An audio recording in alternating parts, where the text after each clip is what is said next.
brief introduction, keeping it pretty informal here.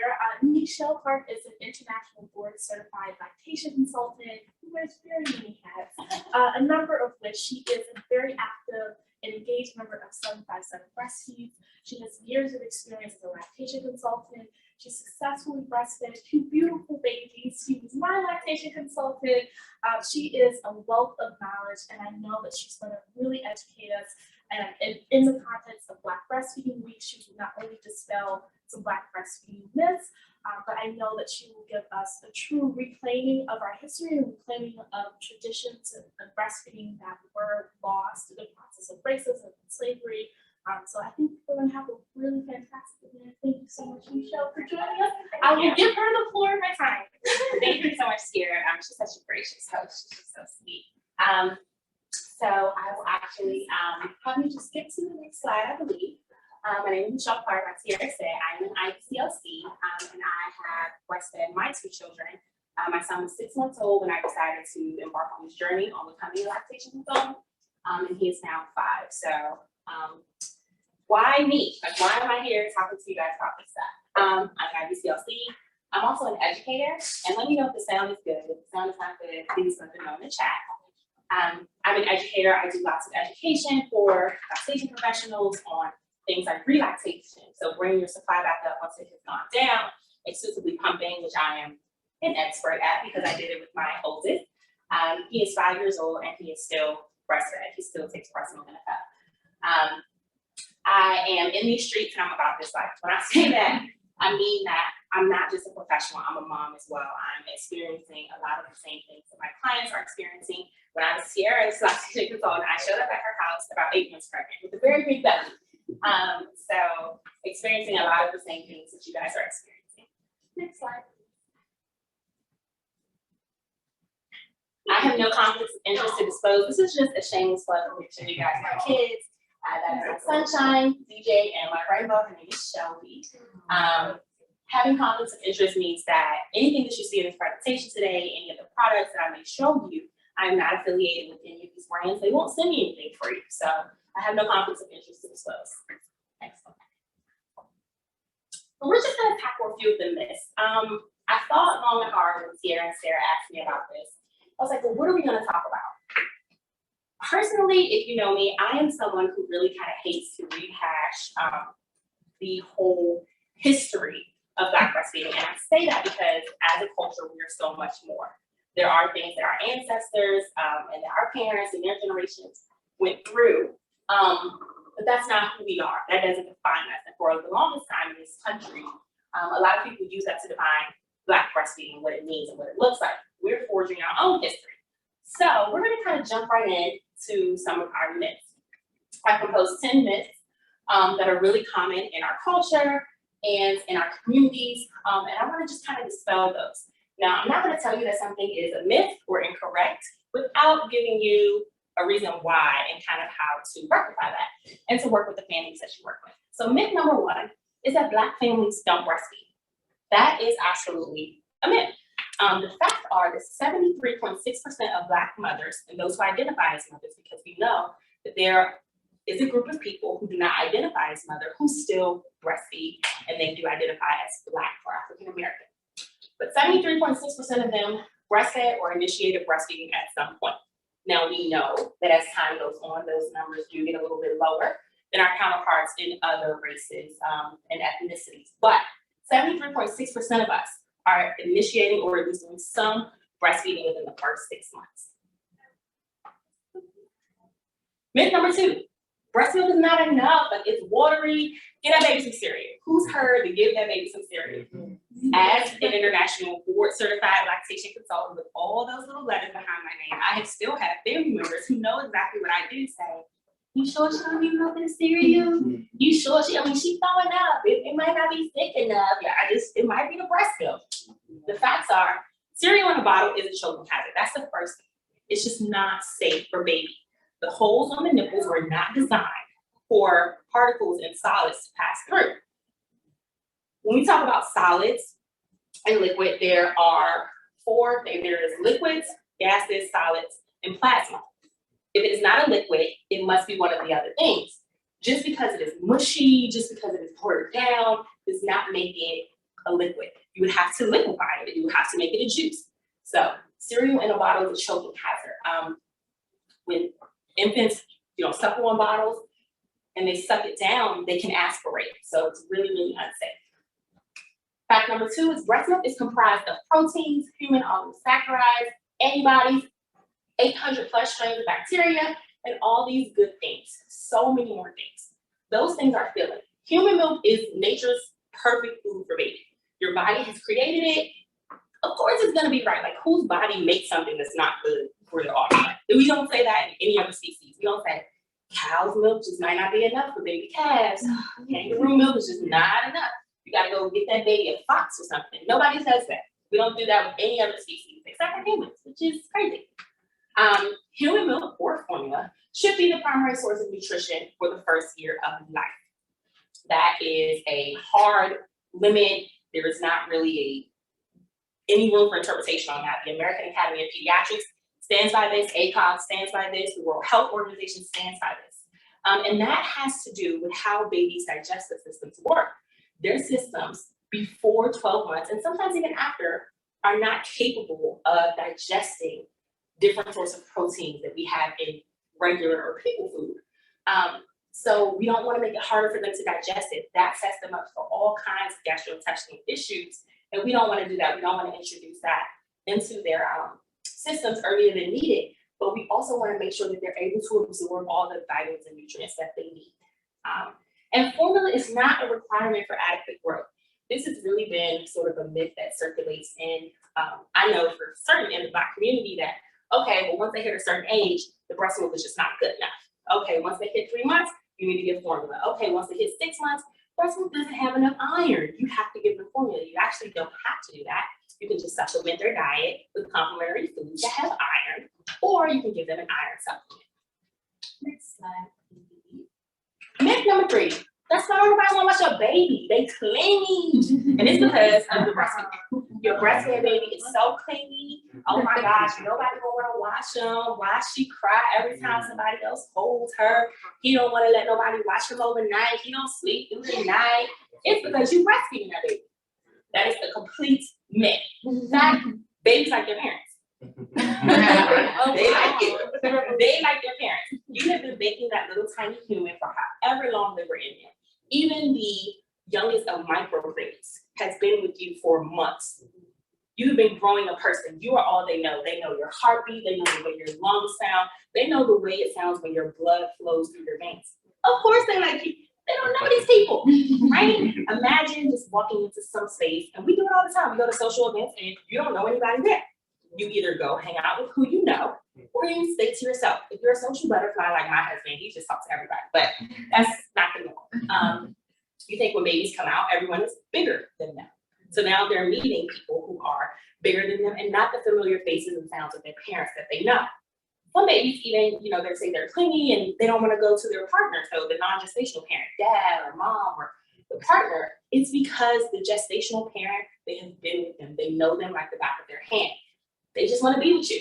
And responsive parenting is a thing. So responsive parenting, I don't know, I just call it parenting. I guess we have to put a label on everything. Like, it's responsive parenting.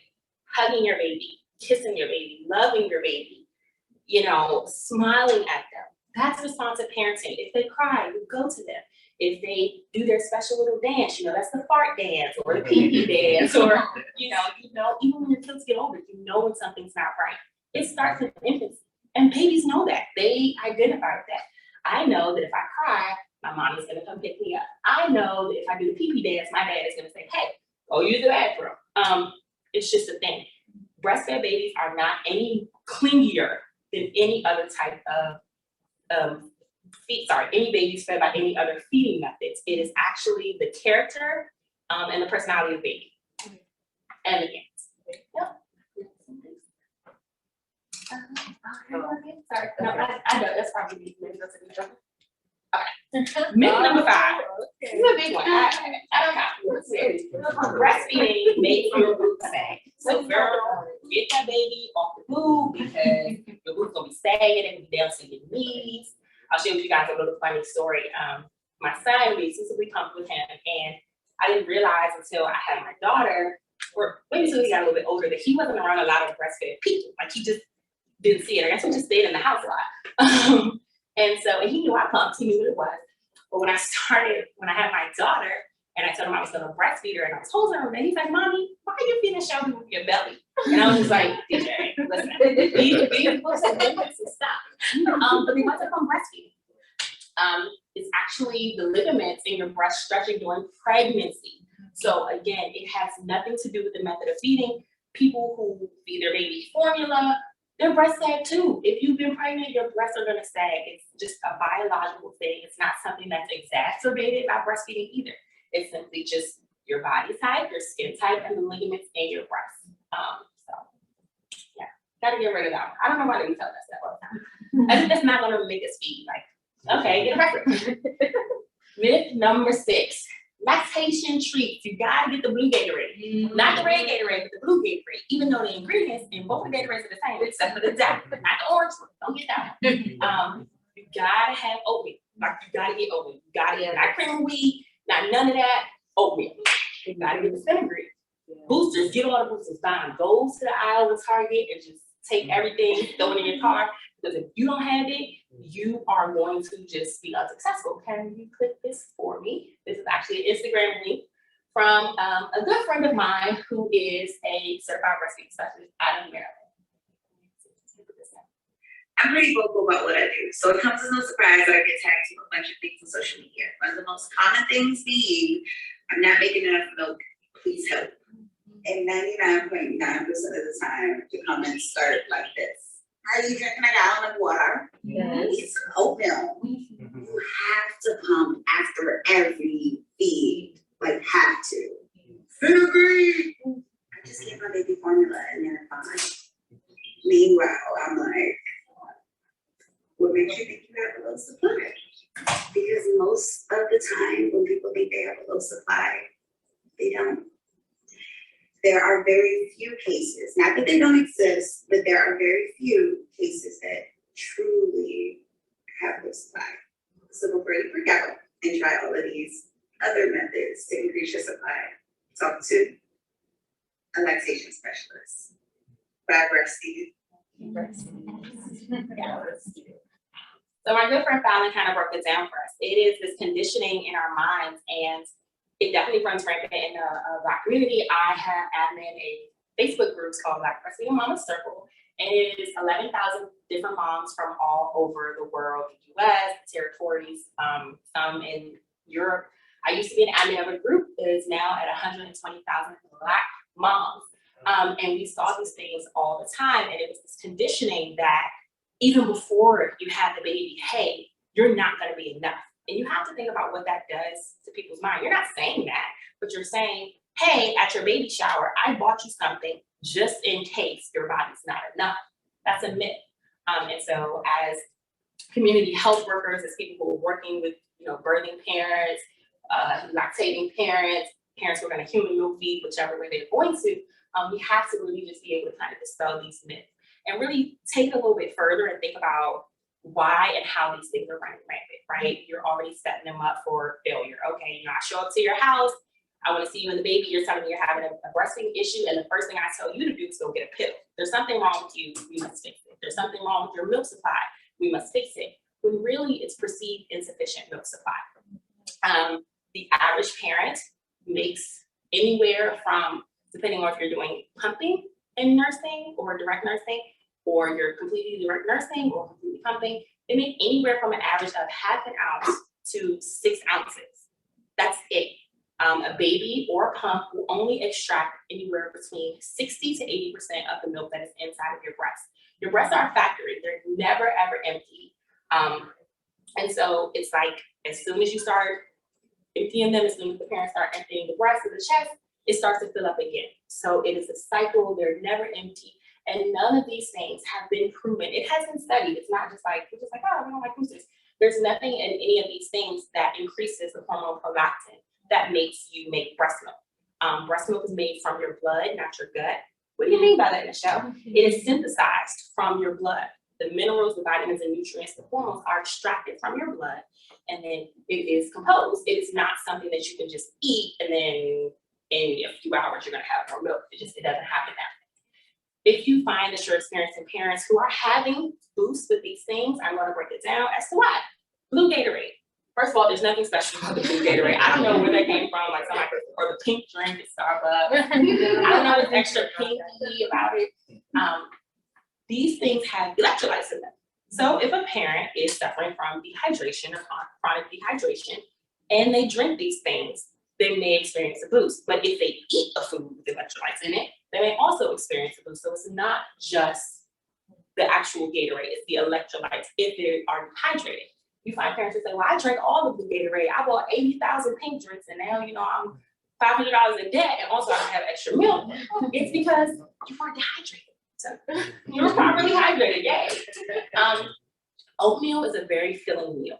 Eat oatmeal because you like oatmeal. So your clients and the parents you work with eat oatmeal because it's nice and hearty and it sticks to your guts if they like it.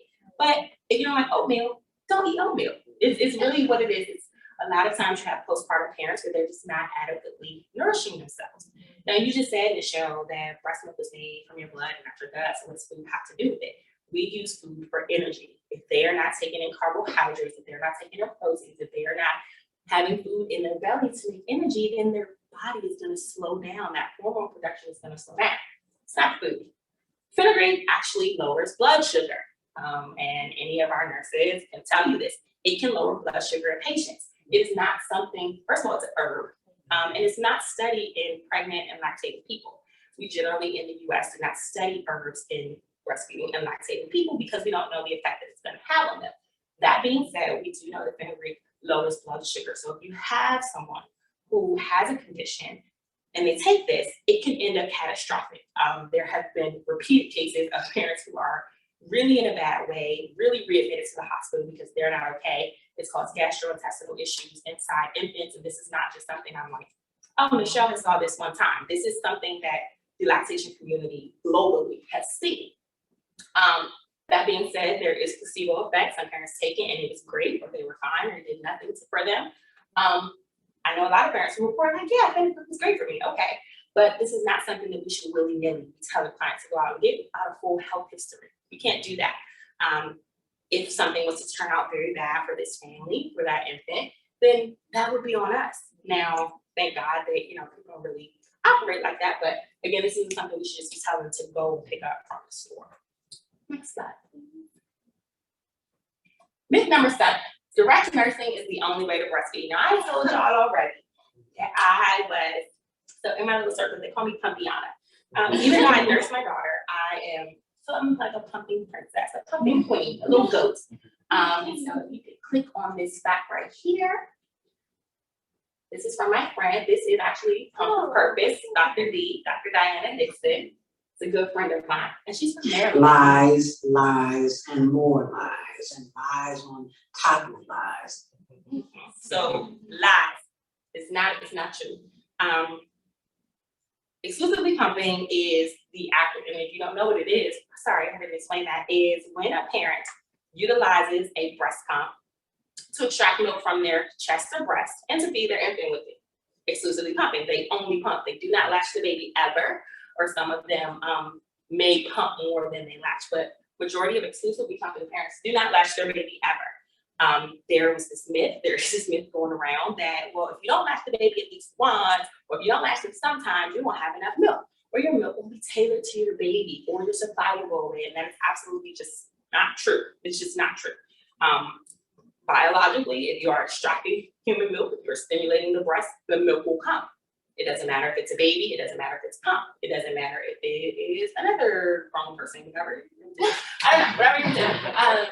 But direct nursing is not the only way to breastfeed. And this myth really runs rampant, and it just burns my biscuits because you think about how many parents have been told this. And so if they desire not to nurse, if nursing is challenging, if it's painful, if the baby is unable, if their social or life situation dictates that they can't direct nurse, then they give up.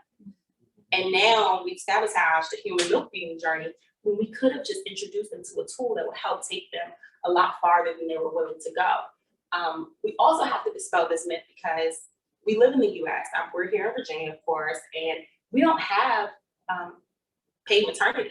We don't have paid leave for families. So we may have another myth, I should have put this one up there, is that, you know, don't pump for the first 6 weeks. Don't pump for the first 6 weeks. We tell parents this, but okay, don't pump for the first 6 weeks. Got it, lactation professional, but I have to go back to work after 2. What am I supposed to do, right? And a lot of times we say these things and we go. I see my clients, you know, during our consults, and of course, I'm in private practice. That's a lactation consultant you can reach out to in your own. I have my own office. So my clients are welcome to reach out to me, but if I work in a hospital, or if I saw them in a community setting and I wasn't going to see them again, oh, don't pump for 6 weeks and then I'm gone. They can't ask me what I mean by that. I had a parent who absolutely took this, and she came to me and said, hey, I go back to work in 2 days and I don't have any milk. What am I supposed to do? They told me I had to pump for 6 weeks, and I'm at 3 weeks and I have to go back next week. I only get 4 weeks off. And so now this parent is in a crunch and they're panicked, all because they heard something that somebody told them, meaning well, very well meaning. And people say that because they don't want you to induce an oversupply. And oversupply is when you have more milk than you need. And it can cause a lot of challenges. One, it's just a lot of milk. We're not cows. We're not cows. You're not an overworked cow. You don't have to have a ton of milk. You don't have to fill up a freezer. But when you have an oversupply, it can affect baby nursing and latching. They may be pushing away from the breast and resisting. They may show signs of reflux. They may show signs of not wanting to nurse and nursing aversions. And so sometimes parents are like, oh my gosh, I don't have enough. No, you just may have too much. And it's really hard for the baby to handle with those mechanics.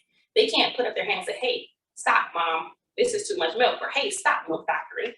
And so parents internalize that and think that they're doing something wrong. But again, we have to provide parents with all the options so that they can be successful at their journeys. I would rather tell a person about pumping or soon to be pumping or another option than to have them quit at 5 or 6 weeks because they didn't think that they could go the distance, when they could go, I don't know, a year, 2, however it is long they wanted to go with pumping. Next slide, please. Myth number 8. You cannot get pregnant by breastfeeding. You cannot. Trust me. Trust me, listen. As long as you breastfeed, you're not gonna get pregnant. Go to the next slide. Also a lie. I get this question a lot of times, especially from our Black moms. And the answer is, you can absolutely get pregnant. If you can get pregnant, you know, like, and still have like a cycle, or, you know, some bleeding, it may not be a menstrual cycle, but you can absolutely get pregnant while breastfeeding. The idea that you can't derives from the concept of lactational amenorrhea method. And with this, you have to have certain criteria that are met. So with lamb, you have to have not had a menstrual cycle that returned. And then, of course, we know anything within the first 60 days is considered a not menstruation. You have to be, or should be, nursing baby on demand. You see, this is outdated, right? We talk about pumping. Nursing baby on demand both day and night, and not feeding any other foods regularly. And the baby has to be let, and with the nursing baby on demand, not using a pacifier. And baby is less than 6 months old. If all of these criteria are not met, consider another form of pumping. This is a lot of very specific criteria. And you can do all these things, and that egg still won't drop, and you still won't get pregnant. So if you are considering, you know, after your 6 weeks is up, which is a week checkup, you know, engaging in sexual activity with your partner, definitely consider some sort of birth control if you do not want to get pregnant. Now, if you want to have Irish twins, go ahead and do your thing. It's not for everybody. I will say, just make sure that you stay away from hormone birth control, and make sure you stay away from Depo-Provera within the first 6 weeks. Don't get it before 6 weeks. I know some people, I don't want to get it before I leave the hospital. Please don't do that. It can drastically affect your milk supply. And this is actually on the handout, the leaflet from Depo-Provera. They are aware of this and they do warn against it. But a lot of times, you know, things get lost in translation. We just, we forget to leave that little part out. So you can definitely get pregnant while breastfeeding. This is also big in the African American community because, like, you don't want any unwanted pregnancies. Like, if you don't want to have a pregnancy, you know, you have to go through what it is. So let's say you have an unwanted pregnancy and you don't want to carry it to term. That's a whole other thing that you have to do, all because nobody told you that you can get pregnant while breastfeeding. We could have just saved you a lot of time, a lot of appointments, and a lot of doctor's visits, if we would have just told you the truth. Myth number 9. Oh, this one just makes me want to cry. Breastfeeding has certain age and cause cavities. So get that baby off your boob because you still have cavities. see, your baby got tooth decay, that's a problem, it's because you was nursing too much. You have to, after you feed them every single time, get a washcloth and wipe their teeth off. In fact, breastfeeding is not carcinogenic. It is not. It's just not decaying the teeth. I don't know where we came up with that one. The things that can affect dental caries and cavities and decay: mouth breathing, oral restrictions, tongue, lip, and buccal ties.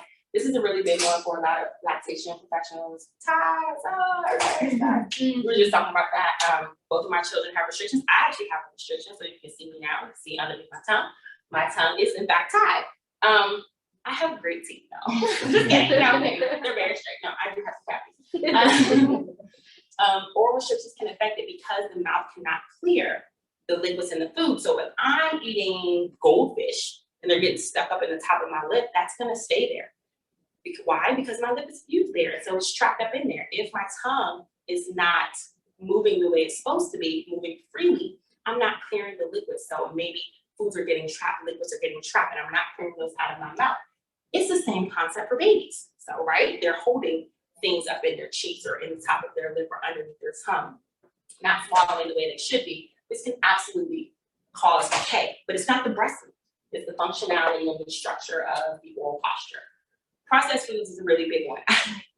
Processed foods, that means almost everything we eat, almost everything we eat. Make sure that you're washing your fruits and your veggies if you are giving these to babies. Things like puffs, we give the kids puffs, Cheerios, goldfish.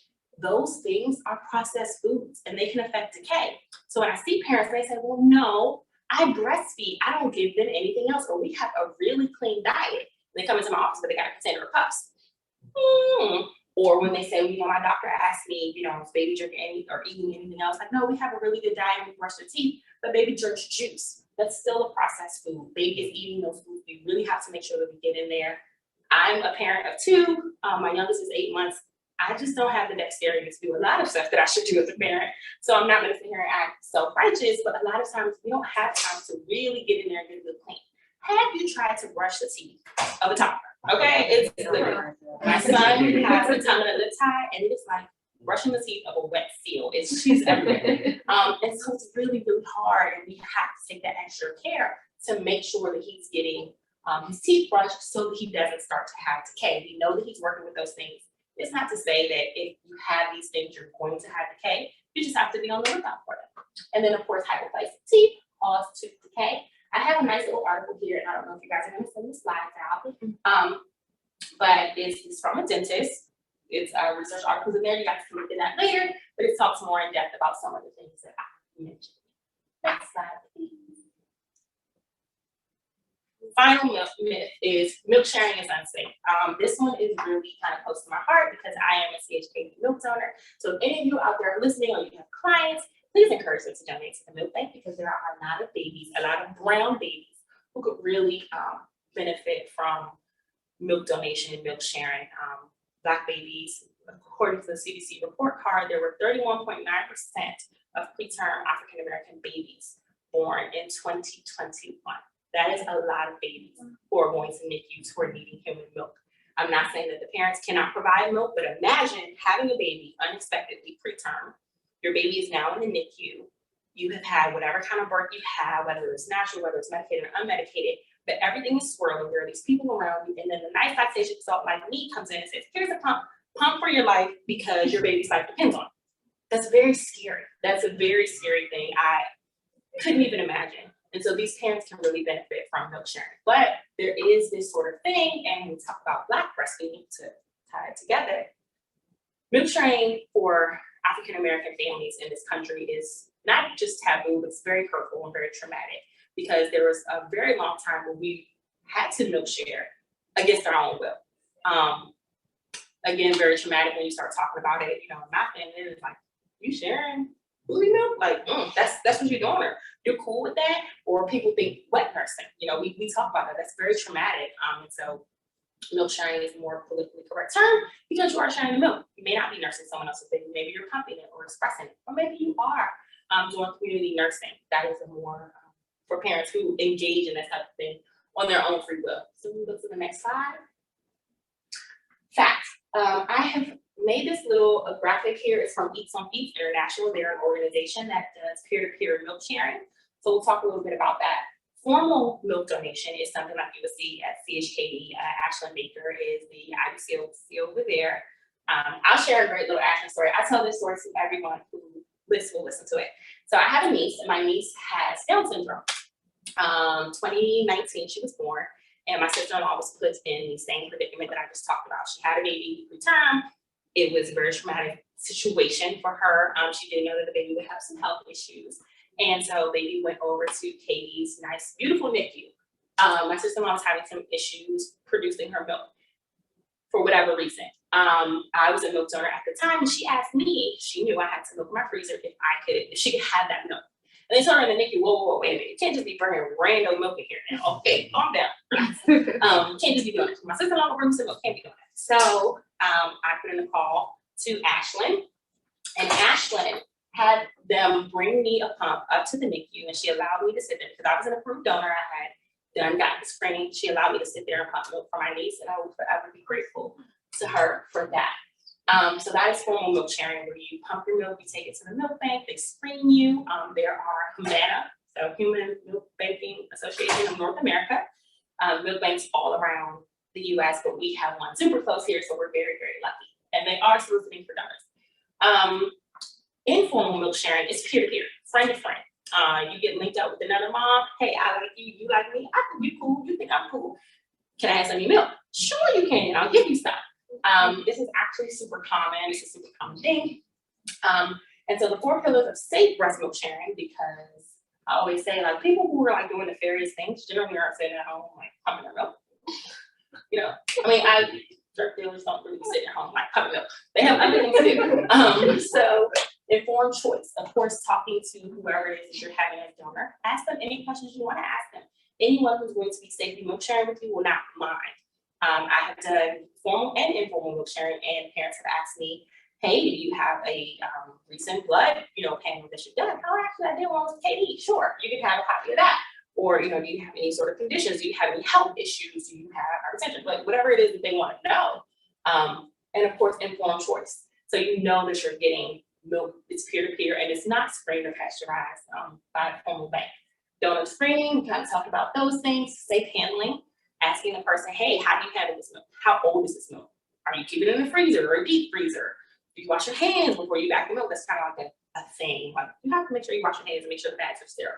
Are you using breast milk storage bags, or are you using like Ziploc bags? Because that's not safe. You want to use breast milk storage bags because those are sterile. And then some people engage in home pasteurization. That's where you bring the milk up to a certain temperature, and then you cool it, and then you freeze it. So again, these are some of the 4 pillars of safe breast milk sharing. And if you are going to engage in peer-to-peer informal milk sharing, there are ways to do it. Donor milk and milk sharing is not inherently unsafe. It is absolutely not. It saves lives. We are in the middle of a formula shortage still to this day.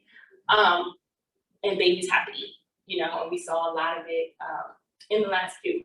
But amongst the Black community, it is something that is a source of trauma for us. So just kind of working through those things. If you're working with families who are hesitant to maybe receive donor milk, these are some of the things that you can share with them.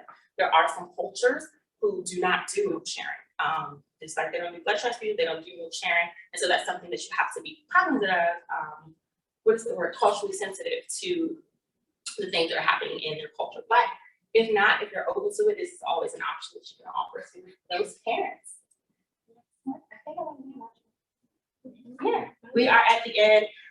One of the things I wanted to do, because I still got a little bit of time, we talked about some things. I brought, let me know if you guys can see. Oh, there I am right there. Okay. There I am right there. So we talked a little bit about knowing that your milk is enough. And I bought these little bottles. Here's a demonstration on glass here. Camera is right here. I can look into it. Oh, I feel like a little stuff. Okay. So we talked a lot about different nursing and things like that. I just have some of my little tricks, some of my little braille boots, my little squish boots.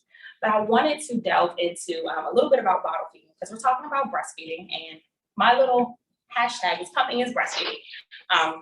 It's human milk feeding. It's get milk from the breast, not at the breast. It's still breastfeeding.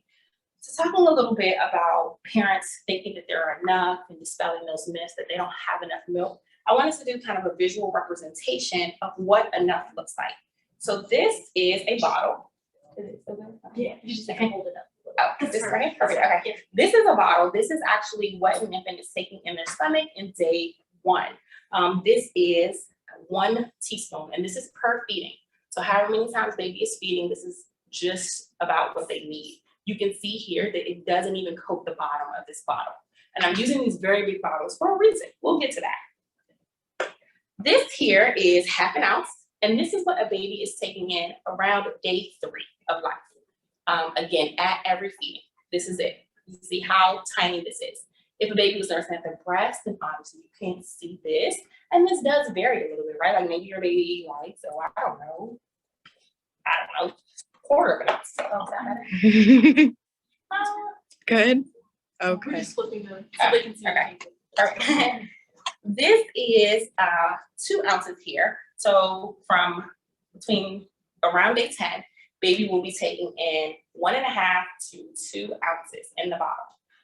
Again, Can I jump in here real quickly? Can anybody hear me? I can't see the bottles that you're holding up and I'm not familiar with the sizes. Is there any way you can stop sharing your screen and just, yeah.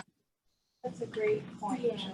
Oh, there we go. That's better. No, better. What do you think, Jerome? Is that better? Better? Oh, here we go. Here we go. Okay, everyone should see now. Okay. much better. I can see it much better. Thank you. All right. Okay. So this is the 1/2 teaspoon at day 1. Day 1 of life. First few hours. Not enough. Not even enough to touch the bottom of it. And if you have parents that are pumping, you want to let them know that colostrum is very thick. It's a superfood. It's the first stage of milk. It's not a different type of milk. Get that? It's not a different type of milk. Breast milk is breast milk. It just goes through different stages. There's colostrum, there's transitional milk, and then there's mature milk. The process can happen very fast. The body starts copious milk supply, so ramping up that milk supply 30 to 40 hours after the placenta fully detaches. If you have a parent who's saying, hey, my milk supply never came in and they had a vaginal birth, I would definitely recommend that they go talk to their OB to make sure there's no retained placental fragments. Because once that placenta detaches, they should be good to go. So this is day 1. This is day 3, and this is 1/2 ounce. I'll kind of go back here because I know we have some problems saying. Again, not enough to coat the bottom of that, and letting parents know that the colostrum is very thick. They're not going to get a lot of that out, and it is okay if they have, a little tiny teaspoon. Also, if parents are pumping, just encourage them to do a little bit of hand expression. That is utilizing the God-given little pumpers to extract milk from the breast, because colostrum is very thick and it's going to stick to the plastic sides of this stuff. So then they've done all that work pumping, and then all the milk is right here and they can't get anything in the bottom. And again, we talk about perceived insufficient milk supply. I meet parents all the time. Hey, I had my baby 8 days ago and I'm not making any milk. How much milk are you making? Oh, I don't know, 4 ounces. That's a lot. That's a lot. So this is, I think we have here day 10. And this is 2 ounces here. This is around the maximum. And when we talk about sizes, like why are babies taking in this amount of milk? It equates to stomach size, infant stomach size. I have a lot of people, I posted something on social media and it kind of went viral and people were just like, that's too much. You're doing too much. My baby can eat whatever it is they want to eat. When they're nursing at the breast, there's a common myth. I keep thinking of these myths that I could have put up there, that you cannot overfeed a breastfed baby, right? Well, we just talked about that breastfeeding encompasses direct nursing and pumping. You can absolutely overfeed a baby at the bottle. If I fill this bottle up to whatever it is, I fill it up and I put it on my baby's mouth, all they have to do is put a little bit of negative pressure on the nipple. The slowest flow nipple created in the world. If you put negative pressure on it, it will leak. There's no nipple that has been created that will not leak if you don't put a little bit of pressure on it. The nursettes in the hospital are the worst at this. Like, you just turn it upside down and it's just drip, drip, drip, drip, drip, drip, drip, drip, drip. You think if you have a baby laying back and you're holding that drip drip bottle, they're not controlling that flow. So at the breast, when they're actively nursing, because biologically and anatomically and physiologically, the way that they nurse, they do not overfeed. It cannot happen with the body. But when we are controlling the flow with the bottle, when we are filling up the bottle, when all they have to do is put the negative pressure on it, they don't know what negative pressure is. They just latch onto the bottle, and if they, put a little bit of tension on that lip and that jaw, it's gonna drip out. So you absolutely can't overfeed them. which is why we're kind of talking about bottle sizes. And then 6 weeks to weaning, breastfed babies only ever take approximately 4 ounces. 6 weeks to weaning, what does that mean? It means that if they breastfeed their baby until 3 months, 4 ounces, approximately 4 ounces. If they breastfeed their baby to 10 months, approximately 4 ounces. If they breastfeed their baby like me to 4.5, approximately 4 ounces for a full meal. And of course, if they're older, they're drinking it like a juice or, water to their meal. This is again, human stomach size. If the human stomach is stretched, it will accommodate more. We don't want to stretch it. Why do we want to stretch our stomach? It's an organ. And so we have to treat it like that. All organs come with approximate sizes for humans, right? If you went and they said, hey, you have an extra large brain, that's a medical emergency, right? With the stomach, for whatever reason, we don't think of it that way. And so it's an organ.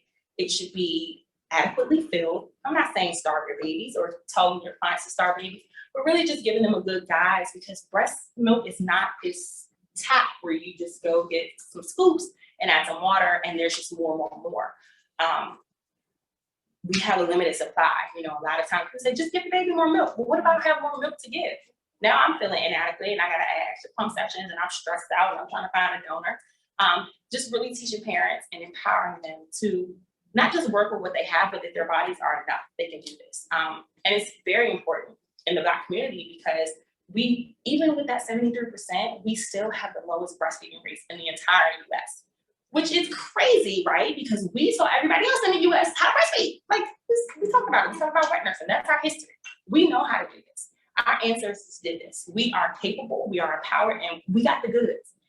So why then do we, why then do we have the lowest breastfeeding rates? And Tiara talked about systemic racism. It's about the trauma that was inflicted on our people on this land. And so really empowering your parents to do that. The reason that I have these really big bottles, you're like, why did you put that little bit of milk in this big bottle? I wanted to make a point. These are the standard bottles. I'm not going to say the brand. These are actually just the brand that I use in my kid. Pick them up from Target.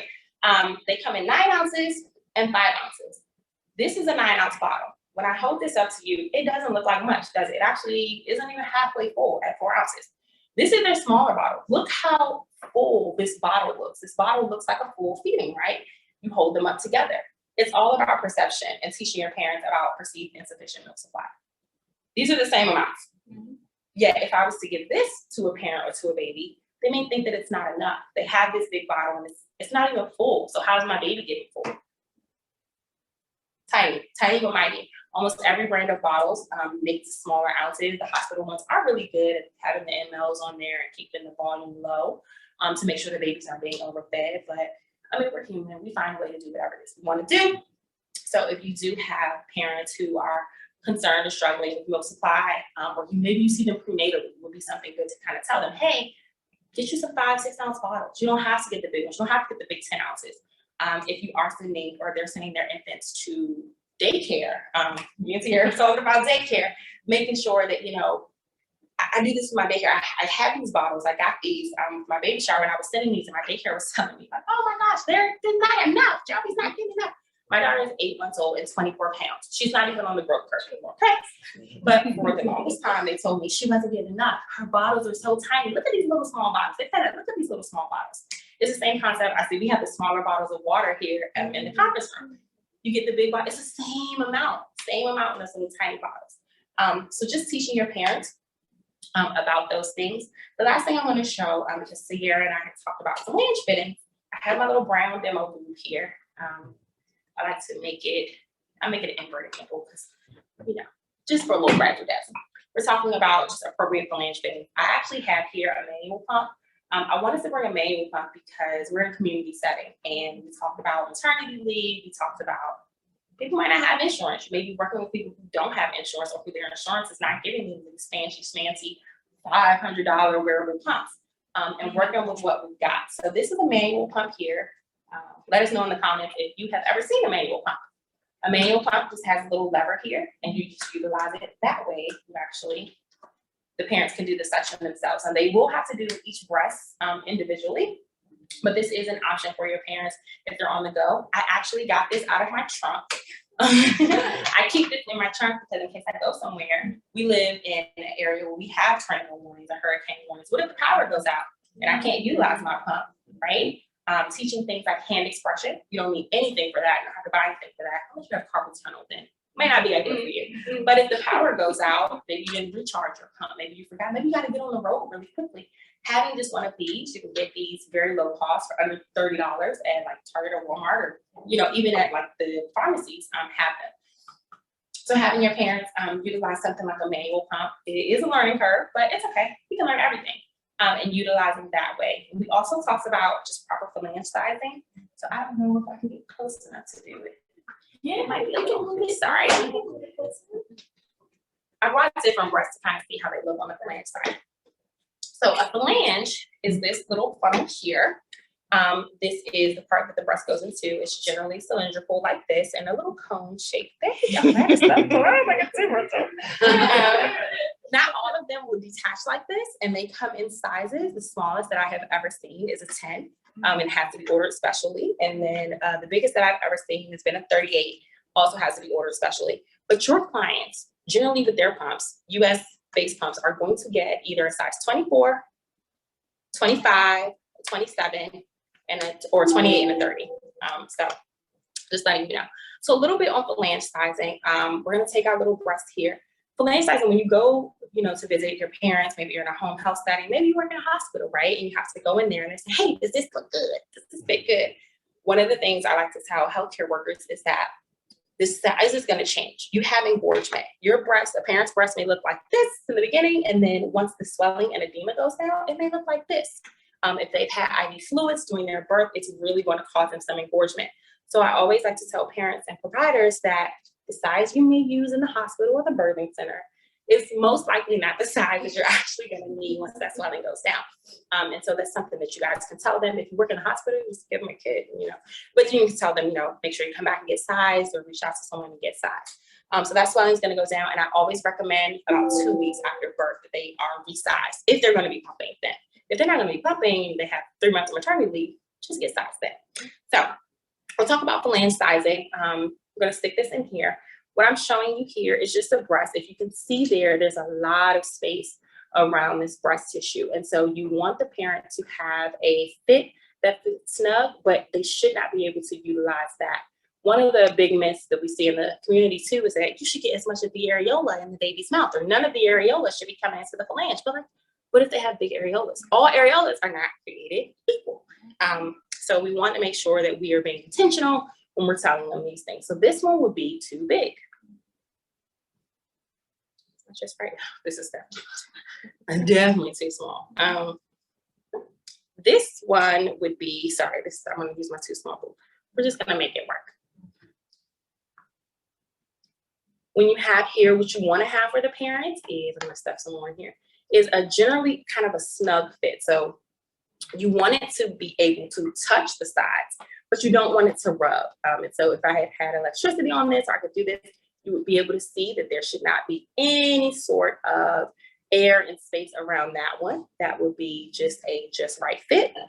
And then if it was too big, I said too big, too small, too small, too small, and too big. Okay. You would see here that it doesn't even fit inside the flange tunnel. And so you may have parents there, and you want to ask them, see what it looks like at rest. And then after they pumped for a little bit, because let's say this was an electric pump, if the parent started to pump, the tissue may expand, right? And then that may give, oh no, it looks good.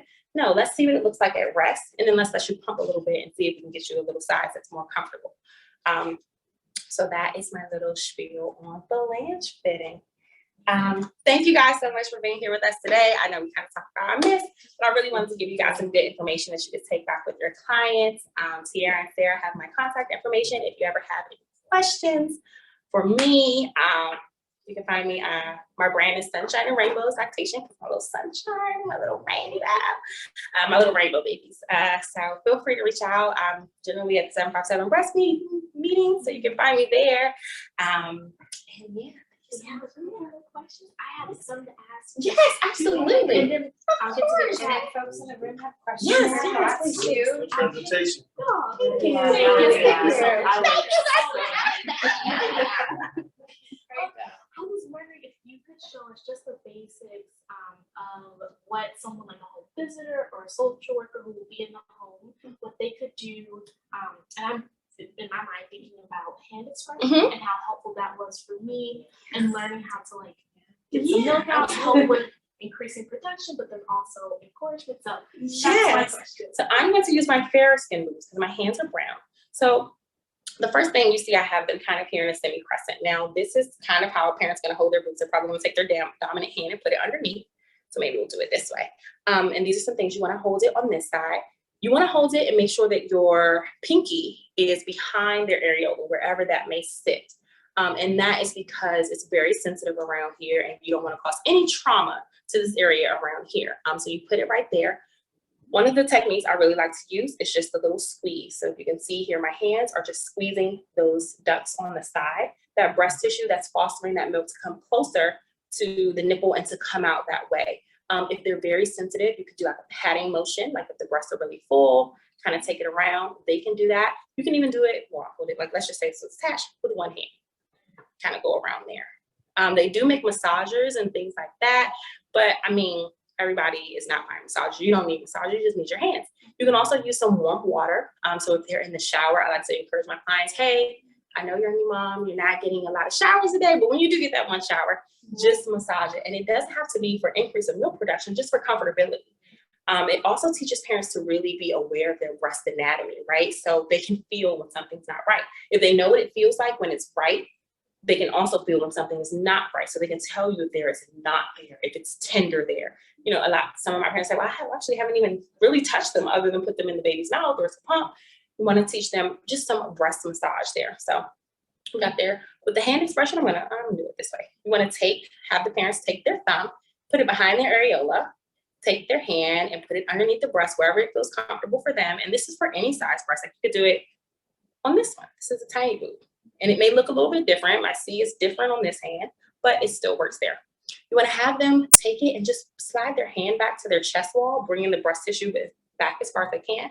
And then applying just a little bit of pressure. So you can see this is the breast at rest, just a little bit of pressure and squeezing out through there. You do not want to tell them to tug on the nipple. Don't do that. That's bad. That hurts. That hurts.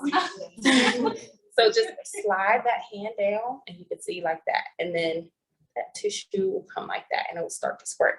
They can use a wide mouth cup to hand express into or a bowl, any clean container that they have. Sometimes the bottles are a lot narrower, the collection bottles, but if they have a wide mouth cup, I like small plastic cups you get from the dollar store. Really good like that. And they can take that and just kind of sit it to the side. You know, again, if they get anything out, but then that breast massage really helps. Another technique too for breast massage is to go around in circles, just soft little circles, feeling, making sure there's not any knots, things like that. One of the techniques that I really like, people are gonna think I'm crazy. When you're engorged, if you've never been engorged, had a clogged duct or mastitis before, it can be very painful, right? And so you wanna get in there, but you don't wanna do it with your fingertips. Have clients take their knuckles, just like this, and just run it down the side of the breast, not touching that nipple, just run it down the side there. Bring it down the side there, and that can really help out. I mean, it's something we can do kind of conspicuously, like say they're in the doctor's office. You want to have them get up in there in the armpits. So one of the things we talk about is that the milk line, the line of tissue where ductal tissue or milk tissue grows, comes down like a V. So it comes right from, you know, underneath your underarms into a V down like this. So they may want to massage underneath their armpits. People who do have ducts underneath their armpits, or maybe they say, I got a pimple under my armpit, but when I popped it, it was just liquidy, or it smells sweet, or whatever. They want to massage that duct tissue. So with the knuckle technique, it can kind of really help them get into those areas that they can't feel. Things you can do also too, if you're experiencing a clogged duct or any pain or anything like that, Epsom salt soap, warm water. I use a Tupperware, plastic Tupperware container, but they can do it in a sink or in a bathtub if they're taking like a sitz bath or something like that. Epsom salt and just warm water and just doing some of those massage techniques. Yeah. And there are some great videos online for hand expression. So yes, definitely. Keep that in your arsenal. No problem. these questions. Do we have any questions in the room before we move to? Yes, I ma'am. have a question for you. For a mom that's still pregnant and basically is prepping to get herself ready for delivery, what are some sort of supplies that she may need to get ready for breastfeeding? That's amazing. So I would definitely say keep it simple. In the back here, we actually have a nipple balm that we had kind of created. There's coconut oil and olive oil as a carrier oil. And then they can kind of add just things like grapeseed, things like that for fragrance. But coconut oil is an antifungal. You also have an option of olive oil, let's say they're allergic, to have something like that to just keep on hand for comfortability. Honestly, all they really need is their baby. They can utilize things around the house. I like to tell parents to have a pillow. It doesn't have to be a breastfeeding pillow, just a pillow. The pillows on your bed, the pillows on your couch, if they work, can utilize that to kind of keep baby up and to keep their hands free so they can do things like drink water. I'm not really a big fan of like a lot of products. So I just kind of like to kind of prepare them to just sit back and relax. They maybe want to keep some things on hand like ice packs or warm packs, just in case they're feeling uncomfortable. And they can put those on the breast, on the the belly, on their incision scar if they're having it. Things like that, and a nice big water bottle. I have my water bottle here. I'm not gonna pick it up because it's a brand new, but a nice big water bottle definitely because they're going to get thirsty, very much so. So yeah. Oh, last thing I will tell you, a community breastfeeding supporter. Like if they have issues, I always tell parents before you have the baby, listen, we're not anticipating that anything will go wrong, but just look up some people that you would like to, you can reach out to. What are your resources in your community? Hey, I have a lot of people saying, I didn't know Virginia had a state breastfeeding coalition. Yes, they do. And you can reach out to them if you have issues. We have 757 breastfeed. So to know, okay, well, 757 breastfeeds meets on this day. So maybe if I have an issue, I can reach out to them. Or these are the WIC offices in my location. Oh, the WIC office in my area has this many, peer supporters that are on staff to help me. One of the things I will tell parents if they're going to deliver in the hospital, call the hospital. Ask how many lactation professionals they have on staff. Ask, do they work holidays? Ask, do they work weekends? Those are things that people don't think about, but they're really, really important. I gave birth to my son on Thanksgiving week on a Monday, and Thanksgiving was on a Thursday, and there was no lactation. I never said hospital. I didn't know. There was no lactation professional. That was something that I didn't even think to ask, right? But it was the holiday. So knowing what we have in our community is really a big thing. Again, just a fallback plan. So instead they don't run to Dr. Google, they can say, let me reach out to the WIC office, let me reach out to this peer support group, let me reach out to our lecture lead, things like that. Anybody else? Yeah, no, Tara has a great question. Yeah, okay, I'll get into the questions in the chat. Okay, so Camille Carson asked, what about silicone flanges for elastic nipples? Yes, elastic nipples. So for those who don't know what elastic nipples is, those are people who just have elastic tissue and their breast tissue tends to stretch. A lot of these people can feel like with the hard plastic ones, so the silicone ones are soft. The hard plastic ones, they can feel like they can never find the right fit. I've used every size flange and it just doesn't work. So for silicone phalanges for elastic tissue are really great. The texture is a little bit different. And so a lot of times it helps hold that extra skin back that would be in there, but it is flexible. And so there's not a lot of rubbing against that tissue, creates that friction, creates pain, things like that. Tiara, do you have a silicone phalange? Tiara's gonna bring a silicone phalange for me over here. Yes. I watched this. Yes. So if you can see here, this is a silicone phalange. See, I can do that with it. It's collapsible, right? And it's a lot more flexible on that tissue. The one that I have is hard plastic. I can't do that. If I did that, I would probably crack it. So these are a lot more flexible, and if you can see, it's a lot more of a snug fit, but it's a comfortable snug fit. So when the pump is on and that suction is being created, it's not so much of a tugging motion into the funnel. Silicone phalanges are great, yes, if they cannot, get access to silicone phalanges because they're not something that they sell at the stores. Shipping is crazy in this country. There's also silicone inserts as well that you can stick inside of the hard plastic ones that take some of that resistance and that tension off of it. So yes, I hope that answered your question. Thank you. All right, and then we have another question from Aria. I believe it's how it's pronounced. She thanks you for the presentation. Can you talk a little about mastitis and how you would describe it to mothers who have darker skin? Yes. Oh my gosh. Thank you for that question. I actually have a good friend and colleague. Her name is Nichelle. She created something called the Melanated Mammary Atlas. where it is an atlas. And for people of color, if you're a person of color, you can get access to the atlas for a lower reduced cost. It shows how conditions present on brown skin. For a parent who is experiencing mastitis or clogged duct, textbooks will tell you that it's going to be red and inflamed skin. My skin doesn't get red because I'm brown. My skin gets brown and more brown or less brown. So again, talking about that breast massage and just having them look at what their breast tissue looks like beforehand, so they notice if anything's different. So for me, I know, hey, I have really light brown spots on my breast, the splotches. I didn't have splotches before. So one of the things I tell them to look out for are any lumps or bumps. Sometimes people think lumps are really big, but any bumps or raised skin, right? I also tell them if they put pressure on it, if they nurse and it goes down, to kind of let me know if they are nursing and then it doesn't go down, that's something that we want to refer out to a breast specialist for. But if they're having like mastitis or clogged duct, they should be able to nurse and it should go down, but it will return. It can also feel warm to the touch. Sometimes people say hot.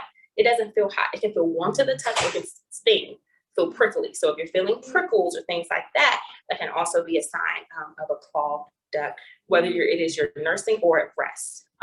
If it's still happening after you've nursed, that's definitely going to be an issue. You want to reach out to a lactation professional. I would describe mastitis as an infection of breast tissue. Technically, it's called milk stasis, where milk stays inside the breast and it's not moving effectively. That doesn't mean that they're not nursing enough. That does not necessarily mean that they're not pumping enough. It just may mean that the way their body produces milk, the release of the milk or the expression of it is just not fast enough for its body. And so when the milk stays there into the milk ducts, it can build up. Milk does have like a little sticky texture. And so just think about it, backs up the factory. I told you your body's always making milk. So something happens, maybe, they sleep on the wrong side, maybe whatever they have on the bra that was too tight, something like that.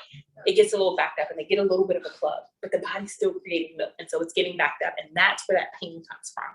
And so that's how I would explain it to a client. But on darker brown skin tones, I would definitely also tell them to look for stretched skin. Hi, Jamaica. That's my intern. That's my intern. Hi, Jamaica.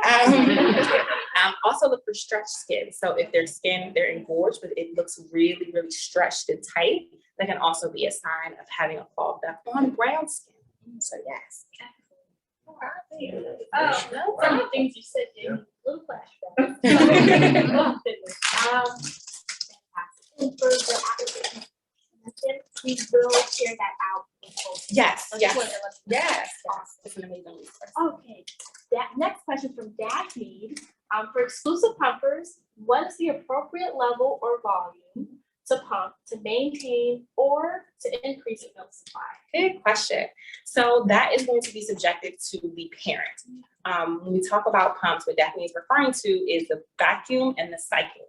So the cycle is generally, I'm looking at a pump, it's going to be on the left-hand side. Generally, a lot of the double electric pumps, head ring part there. So that is the cycle. That is how many times per minute the pump is suckling. The vacuum is going to be at what intensity it's doing. So they generally yes. I love it. Thank you. Oh, it's here. It's just so she's so full of tips and tricks. I love this. Okay. So, it's actually on this side. It's perfect. So I don't know if you guys can see that, but it's got vacuum and cycle speed. And they will differ by what type of pump that you have. So I don't know if you can power, but it will differ by what kind of pump that the parent has. But they want to keep that cycle. A lot of them generally like 34, 32, 54, somewhere around there is a good one. But that vacuum is really what's going to be it. So they want to keep it at a vacuum level that is, they can feel the suction, but that it's not painful. So they'll have to play around with that. I definitely recommend anywhere from 15 to 30 minutes pumping if you want to maintain or increase the supply. If you're just trying to maintain and their supply is good, 15 to 20 minutes works. If they're trying to increase, they can go up to another 10 minutes. Some people do take longer to empty, they're never empty, to express the desired amount of milk or milk they need to express. So that 30 minutes can be great. They can incorporate some things like massage, breast massage. If they're having a hands-free bra, just kind of do some rubs in there to kind of prime that, or while they're pumping. But it's really going to depend on them. But I would definitely recommend 15 to 30 minutes no more, no less, if you're trying to maintain your supply, and to make sure that you're doing it in 2 to 3 hour increments. Pumping for too long excessively can damage the breast tissue, and that's what a lot of parents don't know. I say this all the time. We would never give a parent a pacemaker or a person a pacemaker and not tell them how to use it. But with pumps, we just say, go buy one and do the thing. There's a brand of pumps. I won't, write them out because I like their pumps. I use their pumps. Their manual is actually incorrect. So, you tell the parent, oh, go read the manual. The manual tells them that it turns on in a certain mode and it doesn't. And the mode that it turns on in is very strong. And so you have parents. I had a parent, I was doing a consult the other day. She was like, yeah, I'm just not getting anything with this pump. And I was just like, it's the same pump that I have, but I was using it. And I was like, why is it going so fast? Turn it to the other mode. And she was like, oh my gosh, and she said, I thought it wasn't her. It was the manual for this pump was wrong. So they're going to be coming to, lactation professionals, breastfeeding supporters to kind of get that information. So definitely giving them some breakdowns on that stuff. You, of course, can go through the manual. If you want to know what pump brand it is, Spectre, it's wrong. So if you have clients who are using that pump, just let them know that it may not be them. It's not operator error, it's the company. So yeah, if that answers your question, no problem. Any other questions Yes, for any other those who are questions? online? Yes, ma'am. I have a question. Any advice you have for those pumping with older children as far as like biting when their child starts to bite? Because that's what I hear a lot, that their child starts to bite, so then they stop. Yeah, biting is painful and it hurts. And it doesn't have to be just teeth. I think sometimes we think babies with teeth when they're coming in, or they have to be a full set of teeth. When they can clamp down with that jaw, it's still technically biting and the parents can feel that. The first thing I tell them is to unlatch, right? And it signals to the child's brain. Now, of course, the first time they won't do it. But if every time that they bite, don't react. I know it's hard to say that, but like, what are you doing? Don't do that. But you want to start, like the Simba throw off the cliff. Don't do that. You can say a firm, no or stop. You don't have to yell it. Hey, no. Unlatch them. Take a second, right? And then latch them again. If they do it again, unlatch them. Now, I know this takes a long time when it first starts, but what it does is it signals to the baby's brain that mom will take away food if I keep doing this. I will stop doing this so she can give me food consistently and I can be comfortable. It is very common to happen when they start to teeth. Parents often experience biting when babies are either distracted, playing, or falling asleep. So if you notice your baby is starting to fall asleep and that suction is kind of slowing down, put that pinky in their mouth, put it all the way at the back of their cheek, and it breaks that suction. Sometimes you have to use your index finger if your child is aggressive, like mine. She's just, You stick that finger right in her mouth, pop it off, pop that section off, take a break. No biting. She doesn't know what I'm saying. She's 8 months, whatever. But it signals to her like there's a stop in what we were doing. And then it conditions that baby. So yeah, if they're teething too, sometimes they'll start to bite because it's uncomfortable, simply just trying to shift the breast tissue. So I tell parents a lot of the times they can do a nice gum massage before they're about to nurse. If baby's not super upset, or afterwards while they are nursing, just do a little bit of rub gum massage there. They may also have to switch positioning. I know we love whatever positions that we nurse in, but if they're experiencing biting, I tell them to switch it up.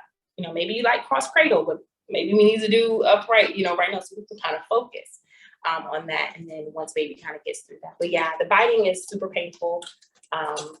If they're experiencing like abrasions or lacerations, we talked about the nipple balm. They can use an antifungal, so maybe something like coconut oil to help them, kind of get through that. Something like olive oil to kind of ease that pain. The thick petroleum-based, like lanolin, would not be good for that, but you can definitely use the balms that have some of those antifungal properties and just keeps any abrasions from getting infected or anything like that.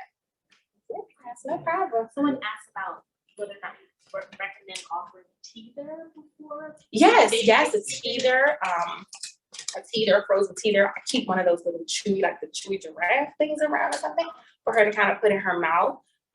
You can have the frozen teether. Some people make breast milk popsicles. I will say, make sure that it's the one with the silicone that you can put inside of, not the actual pops that you make, so that you can put inside of so that you reduce the risk of choking. But getting something nice and cold on those gums before they start, if you know that that's happening, if you know that they're a biter, keep a teether. So, hey, we're going to break from the milk. Here's a teether. Chew on that. This is what we chew on. Not me. So, definitely. Yeah. Can I ask a follow-up on the Yes, mom? ma'am. Because a parent asked it in the crowd. Do they have to, is there any concern about using the balm and then putting baby to the breast? Should you wipe it off? Should you wait? Yeah, so if you're using oil, an oil-based sort of balm or cream, they recommend that you use it right after that session. So then by the next time that she goes to the nursing session, it's absorbed into the skin. But things like coconut oil, olive oil are not harmful to the babies. I mean, unless your baby has like an aversion to or allergic reaction. But like for babies who are not allergic to that type of stuff, it doesn't harm them or anything like that. Doesn't mess up their microbiome. And then, but you want to avoid the petroleum-based ones because those can alter to the taste. And so they're kind of like, babies are like, ugh. If you notice that you are latching your baby and you're using an oil-based balm and they're a little bit averse, just take a quick little wipe and wipe it off. You don't have to if your baby's okay with that. But the petroleum-based ones can really kind of, think about eating Vaseline. It's a little bit gross. Yeah. So you may experience a little bit of resistance to that, but yeah. Any other questions before we wrap up? Yeah, last call. Yeah. Oh, I have a question. I know you said cereal in like the nipple bottles, they're not made for that. Yes, they even make nipples for cereal, but they're still not made for that. So What about like sippy cups? Like once they graduate off of the nipples, like I've heard people still put them in the sippy cups that they have to bite. Are those yes, better? so it depends on the age of the baby. It's generally not recommended when they're that young to mix modes of feeding because it confuses their little brains. If they're used to drinking liquid and it just goes down flow, they can drink it super fast. If they drink super fast and liquid just goes down the wrong tube, you cough it up and you're good. If they are drinking and cereal milk or cereal, whatever it is they're drinking, goes down too fast, then you still risk that aspiration. So unless your child is old enough to be taking something like smoothies, that they're cool with that. I don't know, we started doing smoothies for our son, he's like a year. I mean, you don't have to wait that long, but what I'm saying is that by that time, his brain understood that I'm eating something of a different texture. I can't just suck it down like I would water or milk. So yeah, that's gonna be a developmental thing. So yeah, thank you. No problem. And we have another question in the chat from Tiara Parker. She said when baby is first born and your nipples may be flat, if you get extra fluid in the body, making it hard for the baby to latch. Is there anything that we can do to help the nipple protrude out?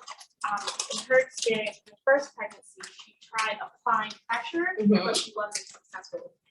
Yeah, so the first thing I was going to suggest was reverse pressure softening, but you said you tried that. For everybody else in the chat, that's just a technique to, again, move some of that fluid and edema and shift it and make the nipple protrude out. There's something called a nipple everter.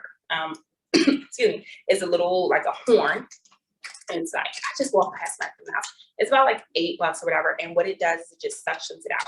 Some people do recommend using a pump, like using your pump to pull it out a little bit, pumping a little milk off. I don't really recommend that only because it's very cumbersome. So now you got to pump for 5 or 10 minutes and then latch the baby and make sure that you don't pump too much because you don't want to do an oversupply. So, excuse me, the nipple everter, it's just a little tube, a little bulb suction, and it suctions it right out. It's a super tiny tool, and it helps to kind of elongate that nipple and bring it out just enough for baby to latch. But yeah, or you could try a little bit of hand expression. Hand express a little bit out. Hand expression is a lot gentler on the body, so it doesn't stimulate the body to make milk the same way that a pump will. So you can safely use hand expression to just get a little bit off and not worry about inducing an oversupply. But definitely a little bit of hand expression or nipple everter. Yeah, sometimes reverse pressure softening just doesn't work if you are just super full, super engorged, and have a lot of fluids. Thank you so much. No problem. All right, one final call for additional questions. I will end with one small question for you. So a lot of the folks who registered for this event are present in the event are home visitors, social workers, those who will offer support to breastfeeding or human milk feeding families. What is the #1 tip or takeaway that you would have them say to those breastfeeding families? Like if you could say, "This is Nichelle's microphone, and I will speak." You will speak to them all. What is one thing you would have them say to those families when they go into visit? I would definitely have them say, this is something I say all the time, normal doesn't mean easy, right? People say breastfeeding is the most natural or natural. Natural and normal thing you can do for your baby, that doesn't make it easy at all. And I think when we start having these conversations, being honest and transparent with these parents, we're not scaring them, but we are validating what they may feel, because a lot of times they don't want to say that. hey, this is just hard and it's too much. And they feel isolated in those feelings because they just had a baby. They're just at home, you know, they're not out socially with their friends, or maybe they don't want to bring that up. So I would definitely, you know, say to them that, you know, natural doesn't mean easy. Normal doesn't mean easy. And we are here to support you. If you are a community supporter, I would definitely, you know, of course, recommend you build up your network of people, of clients. I'm a lactation consultant. I can't see everybody. I know other IBCLCs. I can say, hey, I'm on vacation this week, but this family really, really, really needs help. I need you to please help them out. I can't. I have other colleagues that I can reach out to. We're a team, all of us. So, you know, just knowing if a family is struggling like that, where to refer them to mental health providers, you know. And I will say, have support on every level. Every parent can't afford everything. It's not saying that every parent can't afford lactation care or every parent can, but you want to have something you can meet people where they are. I don't go into people's houses and say, hey, buy this $500 pump because it's the best. You know, why? Like, why would I do that? So I would definitely just have you to empower them and to allow them to openly and honestly communicate with you, kind of reserve your judgments and just kind of open that door. If they want to share it with you, they will. Maybe they won't share it with you that day, right? But they'll know that you were a kind ear, you know, and someone that they could talk to without judgment to kind of get the help that they need. Because a lot of people struggle in silence because they think that, you know, oh my God, I thought you were going to judge me. I see people all the time, they're hiding formula and nipple shield when I come in the house. I had a client like, you want me to make your bottle for me? And she's like, oh my God. Where is it at? Show me where the baby breather is in the kitchen, I'll do it. So just, you know, continue to remain judgment free, let them know that they're not alone, and that you are somebody that they can reach out to. And even if you don't have all the answers, you may not be a lactation consultant, but you know where to go. You may not be, you know, 757 breastfeeds, but you know that they meet on these days. So, you know, you can really just refer them to those resources. Yes, ma'am. Sure. Thank you, guys. Thank you guys for having me. Before you go, since you just said nipple shields, someone asked thoughts on, and last question, but thank you for it. Thoughts on nipple shields for those with flat nipples.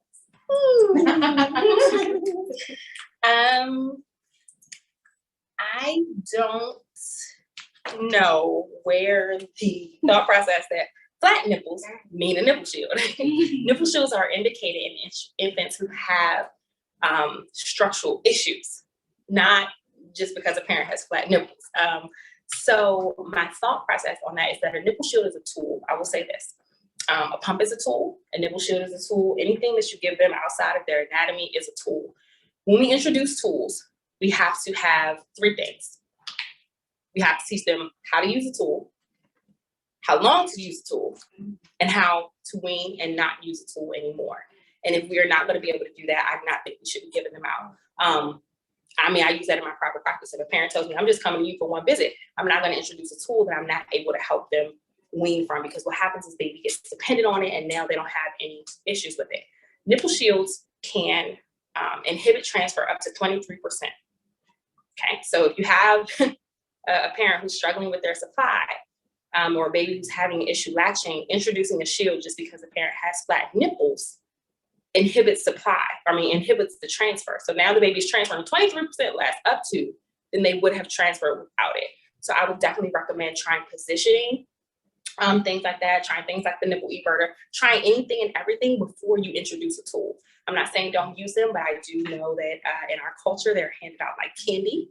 And then I get parents who say, I don't even know what this thing is. I don't know how to use it right, but they gave it to me, so I'm gonna try it. And then now the baby is dependent on it. They don't know what to do with it. So I would definitely, before you get to the tools, and they're not bad, I carry them in my bag. I will admit to this. I have one in every size, 3 in every size of my console bag. Because sometimes I may show up and the baby may have a structural issue where they need it. But just for flat nipples, there are lots of different positioning tips and tricks that we can try for that. Yes, ma'am. Awesome. So thank you so much. Thank you guys so much for having me. I'm so excited. Thank you so much. Oh, excellent. Yes, great job. All right, well, I'm just gonna quickly close this out. Thank you so much to everyone who joined us online. If you have any other questions, 757 Breastfeeds will meet. We meet every third Thursday of the month from 1 until 2:30 p.m. online for now. And so you can find us there. We will send out an email with everyone. For those who registered for this event, we asked if you wanted to be a part of 757 Breastfeeds. So if you said yes, I will see you next month. Thank you so much, everyone. Have a wonderful rest of your day.